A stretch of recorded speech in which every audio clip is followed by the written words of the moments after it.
Pemirsa, lebih dari 40 hari telah berlalu, tapi wajah diplomat muda Arya Daru Pangayunan masih menghiasi mimpi keluarga. Kematian muda tanpa jeritan, tanpa teriakan, hanya diam yang menuntun jalan yang tak terlacak. Tidak ada pelaku, tidak ada jejak, polisi berkata. Namun keluarga tidak percaya, karena dalam mata Arya ada cahaya, bukan api yang redup, tapi api yang masih membara.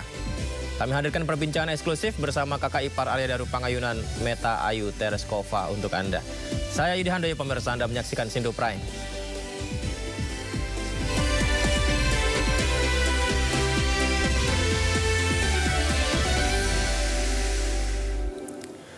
Mengawali Sindo Prime kita, pemerhati telematika Roy Suryo telah selesai menjalani pemeriksaan di Polda Metro Jaya sebagai terlapor kasus tudingan ijazah palsu Presiden ke-7 RI Joko Widodo sore hari tadi.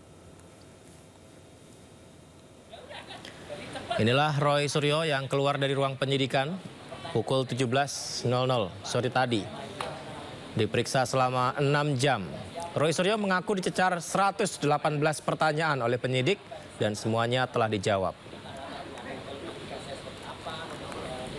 Dan alhamdulillah ya, petugas-petugas penyidik sangat profesional, memeriksa dengan bagus dan memang hanya menanyakan ya apa yang saya ketahui dan apa yang tidak saya ketahui tidak ditanyakan.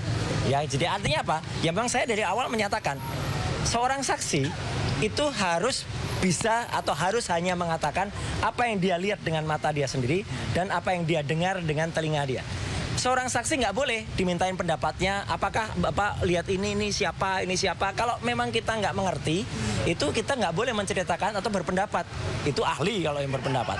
Saksi itu hanya mengatakan yang dia lihat dan dia dengar. Makanya tadi saya hanya menyampaikan yang saya lihat dan saya dengar pada pertanyaan seputar tanggal 22 Januari 2025. Selain itu, ya saya tidak perlu menjawab karena pertanyaan di luar tanggal 22 Januari itu 2025 adalah tidak saya ketahui dan tidak saya dengar. Jadi itu yang saya jawab tadi. Mungkin bisa disampaikan tanggal 22 Januari itu apa? Justru itu yang menarik. 22 Januari saya tidak mengerti itu peristiwa apa. Ya, gitu. Ada di Jakarta Pusat itu di mana? Tidak ada juga. Jadi kan lucu. Sesuatu yang saya tidak ada di dalamnya, saya tidak disebut di dalamnya, orang-orang yang ada di situ juga tidak ada saya, ditanyakan kepada saya. Jadi sama aja kalau teman-teman ditanya, Anda ada di situ? Nggak ada. Oke, begitu Anda nggak ada, Anda tahu nggak siapa-siapa yang di situ? Kan ya nggak ada. Ya udah kan. Jadi cepat tadi pertanyaannya. Dengan demikian saya memang menjawab pertanyaan-pertanyaan yang saya ketahui. Misalnya apa? Oh, saya lahir di mana? Dulu pendidikannya apa? Orang tua siapa? Data diri apa? Kemudian apa yang saya ketahui? Apa yang saya takuni selama ini tentang latar belakang telematika saya seperti apa? Definisi telematika seperti apa? Ya itu yang saya jawab. Begitu kemudian pertanyaan ada tanggal itu dan serangkaian, saya bilang gini. Sebuah namanya serangkaian, ya, saya balik ke dia. Namanya serangkaian tuh dari awal sampai belakang. Nggak boleh serangkaian terus tiba-tiba saya ditanya yang di tengah. Nggak ada. Kemudian saya ditanya yang di belakang. Nggak boleh. Kalau dari awal sudah putuslah pertanyaan itu. Dan yang menarik apa? Tadi memang saya mengecek apa sih yang sebenarnya mau ditanyakan. Ini loh Pak, ada 37 link yang ditanyakan. Oke, dari 37 link punya ya. Sebelumnya, pemirsa, Roy Suryo mendatangi Polda Metro Jaya untuk memenuhi panggilan sebagai saksi di sekitar pukul 10:15 waktu Indonesia Barat. Selain Roy Suryo, polisi juga memanggil aktivis Rizal Fadilah dan advokat Kurniatri Royani. Ketiganya didampingi kuasa hukum mereka Ahmad Khozinuddin. Roy juga menegaskan pemeriksaan dibatasi hingga pukul 6 sore dan hanya akan menjawab sesuai surat panggilan.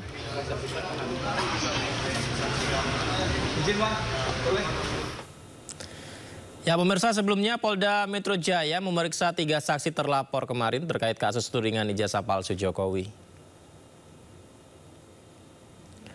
3 saksi yang diperiksa pada Selasa 19 Agustus adalah aktivis Koalisi Nasional Perempuan Indonesia Mariyati, jurnalis Satu Indonesia Arief Nugroho, serta YouTuber Sunarto.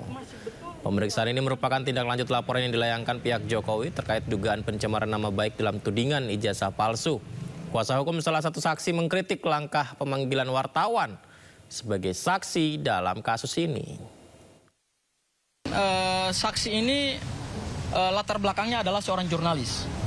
Kami hari ini masih bertanya-tanya begitu ya, apa relevansi perkara peristiwa yang diduga pidana dengan peran seorang wartawan. Karena berdasarkan Undang-Undang 40 tahun 1999, tugas seorang jurnalis itu kan hanya mengumpulkan, menghimpun, mengolah, dan menyampaikan informasi itu kepada publik gitu, ya. Tidak punya peran dalam konteks dugaan terjadinya tindak pidana. Kemarin juga Roy Suryo CS pemirsa meluncurkan buku terkait keaslian ijazah Presiden ke-7 RI Joko Widodo dan diberi judul Jokowi's White Paper. Acara yang awalnya digelar di UGM ini diwarnai penolakan oleh pihak kampus sehingga terpaksa dipindah.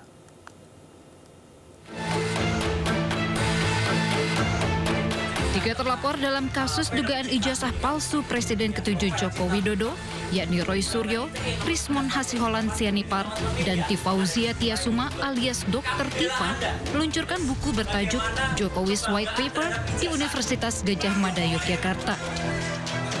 Buku setebal 700 halaman ini mengulas berbagai kejanggalan status mantan Presiden Indonesia, Joko Widodo, dengan alma mater UGM. Mulai dari soal masa kuliah, skripsi, hingga ijazah yang disebut mereka fiktif alias palsu. Salah satu yang diulas mendalam dalam buku ini yakni terkait skripsi Jokowi yang dinilai janggal dan tidak layak disebut sebagai skripsi. Jadi isinya adalah satu, ya itu memuat dokumentasi tentang apa yang kami lakukan sejauh ini.